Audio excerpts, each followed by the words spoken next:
permintaan dari Bu Sekum dan sebagai mediator akan dijadikan mediator bersertifikat kok Bang. Tanggapan gimana Bang dengan beberapa statement atau pernyataan dari Bang? Enggak, ini pernyataan apa dulu? Kalau Mbak Oti ini kakak saya ini. Wah, ya, berat. Itu kalau berteman pakai hati tuh gitu ya, satu kakak, satu bunda, satu apa. Kita ini keluarga besar. Dan mungkin secara spontan ya, saya juga nggak tahu kenapa hijau, kenapa merah. Ternyata ini jadi momentum niat paling tidak ya, untuk mempersatukan hijau dan merah. Artinya konkretnya mempersatukan IPAT dan INI gitu ya. Mempersatukan itu dalam arti secara pribadi, di diri kita ini kan ada jabatan notaris dan ada jabatan PPAT. Mbak Oti, kita ya yang hadir di sini, tentunya hatinya sama. Kita ingin tetap bersaudara. Karena kita nggak bisa dipisahkan antara satu dengan yang lain. Ya. Jadi itu tadi juga yang disampaikan Mbak Oti benar. Yang menjadi harapan kita untuk begitu, Bro Mahfuz ya Mbak ya. Nah, ini kan sempat saya tanyakan ke Mbak Oti, Ya.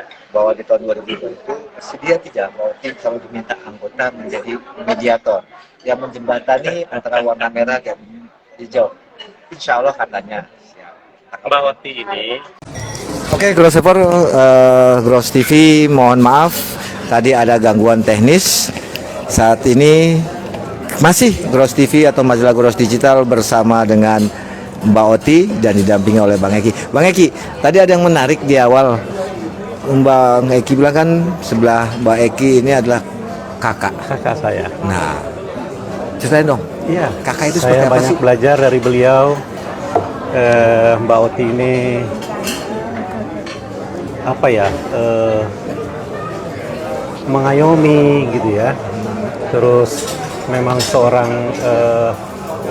yang sosoknya itu bisa mempersatukan, menenangkan gitu.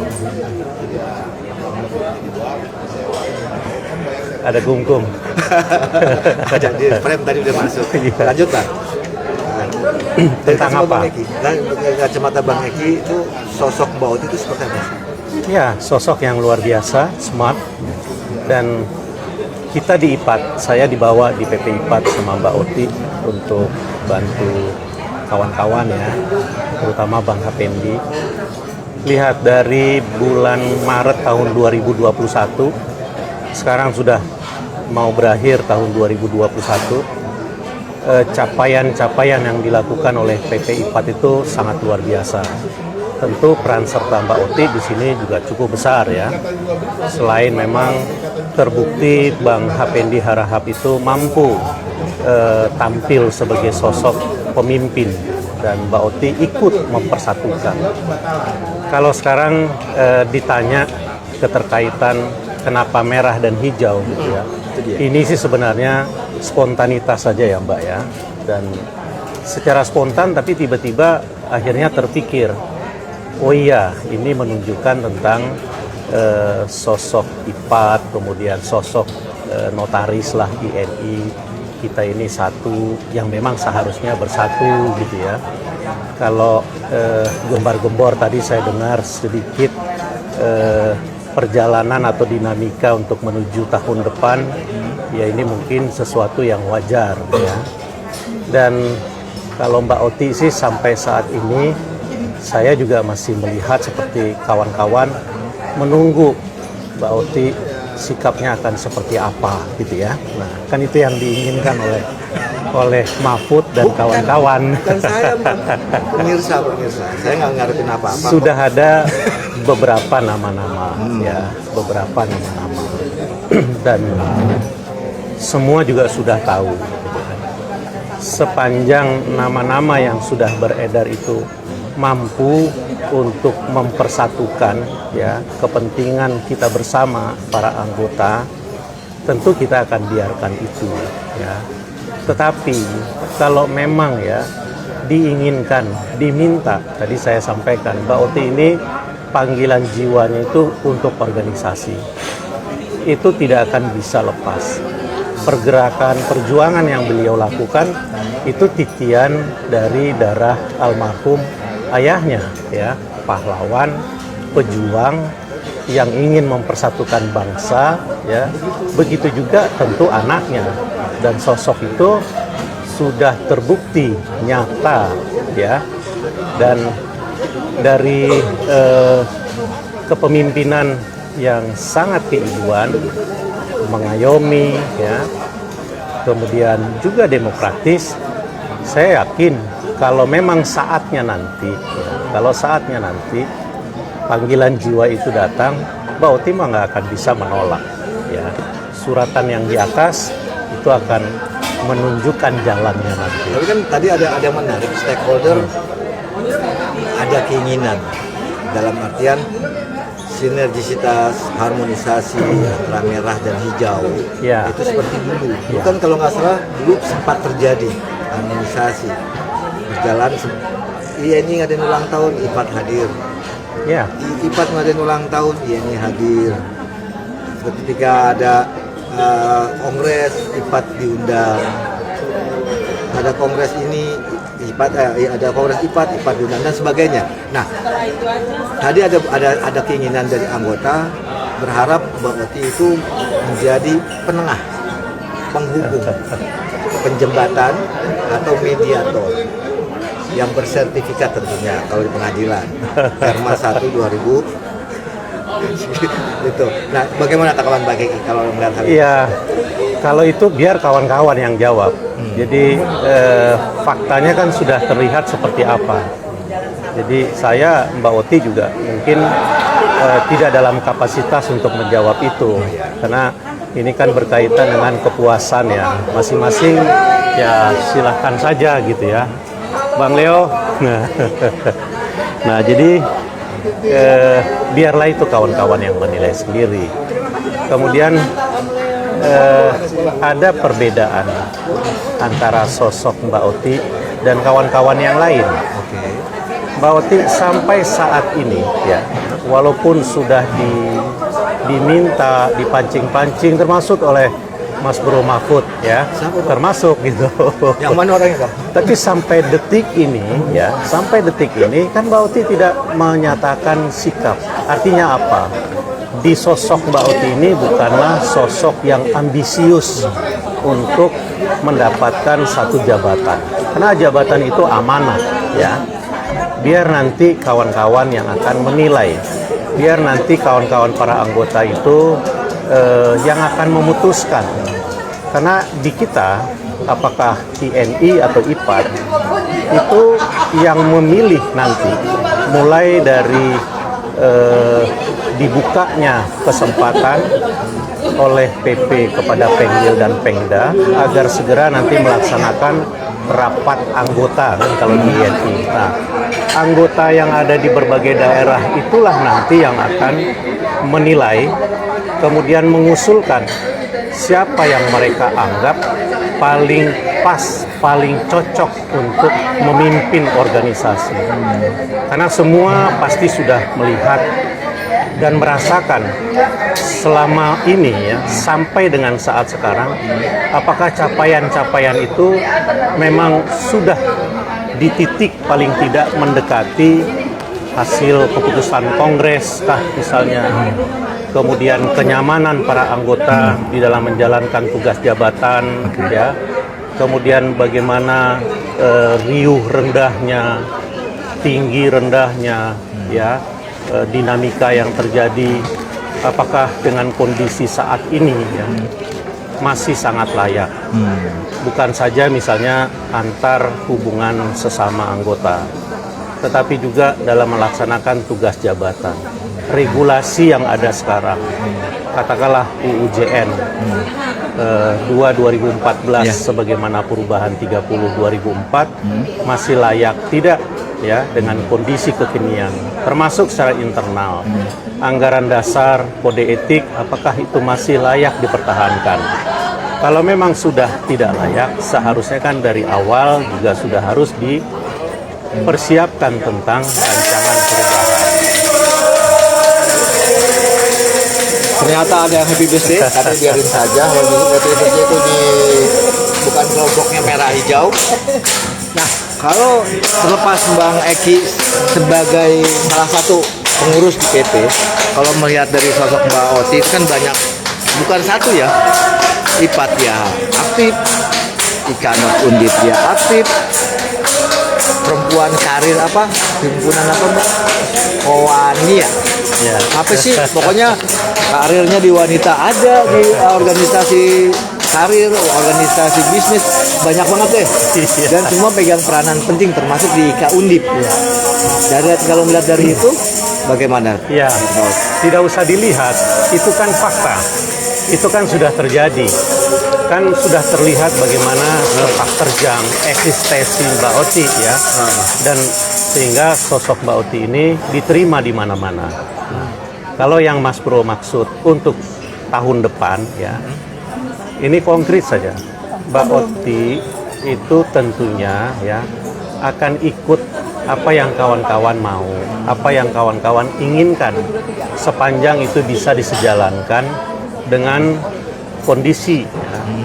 Karena Mbak Oti sekarang juga diberikan amanah sebagai motor organisasi di PP IPAT ya. Kalau kawan-kawan melihat memang saatnya, nah tunjukkan oleh kawan-kawan melalui rapat anggota. Silakan ya. Jadi Mbak Oti saya kira tidak dalam posisi untuk meminta-minta, memohon-mohon ya, seperti mungkin ya yang lain begitu gitu ya. Tolonglah, apakah lewat beberapa orang ya, apakah berjaring begitu ya, atau dengan kewenangan yang dimiliki. Mbak Oti sampai saat ini tidak lakukan hal itu. Jadi biar seperti air mengalir gitu ya Mbak ya. Nah, seperti air mengalir. Kita lihat saja nanti, karena semua sudah ada suratannya. Itu Bro. Tapi kalau melihat dari kesibukan Mbak Oti juga beberapa organisasi, baik organisasi profesi maupun organisasi bisnis itu kan banyak kegiatannya, dan tanda petik kagak pernah ada sepinya. Ada aja kegiatannya ini, ada aja acaranya ini, agak ada lagi ini. Nah, dari melihat dari gemerlapnya kegiatan-kegiatan yang selalu dicetuskan oleh Mbak Oti, tanggapan Bang Eki, terlepas sebagai, oh ini saya sebagai, karena Bu Sekum sebelah kiri, enggak, terlepas dari itulah. Jangan mandang Mbak Oti sebagai Sekum, sebagai kakak. Kalau hal itu ya, Mbak Oti sudah sangat berpengalaman. Jadi pendelegasian kewenangan, Mbak Oti selalu lakukan itu. Saya belajar banyak dari beliau. Katakanlah misalnya ya, ada 18 bidang program dalam satu organisasi. Ada bidang organisasi, ada hubungan kerjasama antar lembaga, ada pembinaan anggota, ada pengayoman, dan lain sebagainya gitu ya. Mungkin 1, 2, 3 kali arahan yang Mbak Oti sampaikan, lebih lanjut masing-masing bidang itu nanti akan merealisasikan itu ke bawah ya. Bayangkan kalau satu bidang dalam 1 tahun menjalankan satu kegiatan, ada 18 bidang itu sudah lewat ya. Nah, itu udah bisa satu kegiatan 1 bulan dalam 2 bidang. Belum lagi kegiatan-kegiatan pokok, Ramadan kah misalnya, Natalan kah misalnya, kemudian juga Lebaran atau Idul Fitri dan seterusnya. Jadi kalau yang seperti ini itu sudah ada planning, sudah ada time schedule-nya. Tinggal kan bagaimana cara memanage ya. Nah, dan ini ahlinya ada di Mbak Oti, dan terbukti sebagai motor organisasi PP IPAT sangat maju. Jadi bukan berjalan lagi, sudah pacu lari Mas Bro. Pacu lari. Itu padahal baru 6 bulan ya. Iya. 6 bulan, 7 bulan. Ada 7 bulan, Boy. Lebih 7 bulan ya. Ada 2 mikir Bang aman. Kan udah tadi. Iya, maksudnya Tadi saya nanya, itu 6 bulan atau 7 bulan? Ya, hampir 7 bulan karena memang semua nggak bisa bekerja sendiri, kita teamwork ya. Ketua umum kita juga bagus menjadi leader, kita juga bisa mengeksekusinya dengan baik. Jadi tidak ada satu organisasi pun yang satu orang yang menonjol, tapi semuanya memang menjadi teamwork yang bagus. Jadi masing-masing tim itu bisa memberikan sebuah keputusan. Teamwork tetap kalau tongkat komando itu satu, yaitu ketum kita Dan yang diberikan amanah bisa mengambil sebuah keputusan inovasi di bidangnya ya. bisa kreativitas, bukan menunggu dari yang megang tongkat komando saja kan. Ya, untuk bidangnya, untuk bidang-bidang kan harus memikirkan seperti nanti di Rakernas yang akan kita adakan bulan Februari itu kan sudah dibagi bidang-bidang terus program-program apa yang nanti akan ke depannya akan dijalankan. Tapi namanya suatu organisasi tetap ada satu tongkat komando yaitu ketum. Kalau yang saya lihat kan kayak tim Bukat dia aktif, Iya. memberikan sebuah kegiatan-kegiatan pelatihan itu nggak menunggu instruksi atau tidak menunggu izin, tapi mengusulkan. Kita sehari itu bisa 2 kali kita Zoom meeting. Sehari itu ketum kita Bang Hapendi Harahap itu 1 hari saya sendiri agak bagi waktunya agak susah. Jadi kadang-kadang kita Zoom meeting di mobil. Oh, jadi kalau di meeting itu udah kayak makanan harian ya? Iya, harian. Sehari bisa 2 kali. Itu kayak nasi berarti ya? Iya, bidang tuh ada hubungan antar lembaga, ada hubungan dana usaha ada, semuanya itu sehari bisa 2 kali. Menarik memang itu. Jadi berarti memang sosok IAP Tripod itu yang harus seperti ini. Iya, organisasi itu kan sama saja, ya. Sama saja organisasi. Ada maksud dan tujuan, ya. Kemudian ada hak dan kewajiban. Kemudian ada kewenangan bertindak. Ada alat kelengkapan organisasi. Jadi bagaimana memanage. Nah, yang berbeda itu adalah bagaimana cara memanage, ya. Dan ya kalau zaman sekarang kan sudah tidak modelnya yang seperti kemana induk ayam pergi ke sana anak-anaknya ikut gitu ya. Nah, kalau sudah bicara pada tataran tingkat nasional pusat, nah pendelegasian itulah. Nah, Mbak Oti ada beberapa organisasi yang dipimpin dan kebijakan-kebijakan itu sudah diinstruksikan atau disampaikan di saat awal. Nah, kemudian ada koordinasi, evaluasi, ya, fungsi pengawasannya tetap seperti tadi Oti sampaikan di IPAT. Ketua Umum itu Bang Haha selalu ya mengawasi, selalu mengkoordinasikan dan mengevaluasi, dan berbagai program itu juga bidang-bidang secara teknis sudah dengan sendirinya. Misalnya apa ya Mbak, buku misalnya ya Mbak ya. Nah, buku itu dipimpin oleh Dr. Tovan ya. Nah, itu secara teknis sudah jalan.